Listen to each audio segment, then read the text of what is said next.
অধিকাংশ সংসার নষ্ট হয় ননদের কারণে। বিশেষ করে ননদরা এসে শাশুড়িকে উল্টাপাল্টা কথা বলে বিশেষ করে প্রত্যেকটা সংসারের ভিতরে ঝগড়া লাগিয়ে দেয়। খবরদার, এই সমস্ত ননদ থেকে দূরে থাকতে হবে। কিছু ননদ আছে তারা এমন ভাবে জল্লাদের মতো কাজবাজ করে, যারা অন্য জায়গা থেকে যে একটা মেয়ে আসছে তার ভাইয়ের বউ হিসেবে সেই বউকে পাত্তাই দিতে চায় না। মা বাবাকে উল্টাপাল্টা কথা বলে ভাইয়ের সাথে সম্পর্ক ছিন্ন করে দেয়, তার ভাবির সাথে সম্পর্ক ছিন্ন করে দেয়। এই ধরনের ননদ থেকে সাবধান।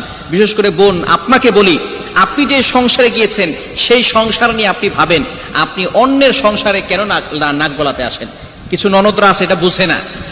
আপনাকে সবসময় খেয়াল রাখতে হবে, বাবা বাড়ির কথা শ্বশুর বাড়িকে বলা যাবে না, আর শ্বশুর বাড়ির কথা বাবার বাসায় বলা যাবে না। বুদ্ধিমতী যে সমস্ত নারীরা আছে তারা বাবার বাড়ির কথা শ্বশুর বাড়ি বলে না, আর শ্বশুর বাড়ির কথা বাবার বাড়ি বলে না। কেননা বাবার বাড়ির কোনো কথা যদি শ্বশুর বাড়িতে বলা হয়, যখন ঝগড়া লাগবে তখন কিন্তু তাদের ননদরা কিন্তু খোঁটা দিয়ে বলবে, তোমার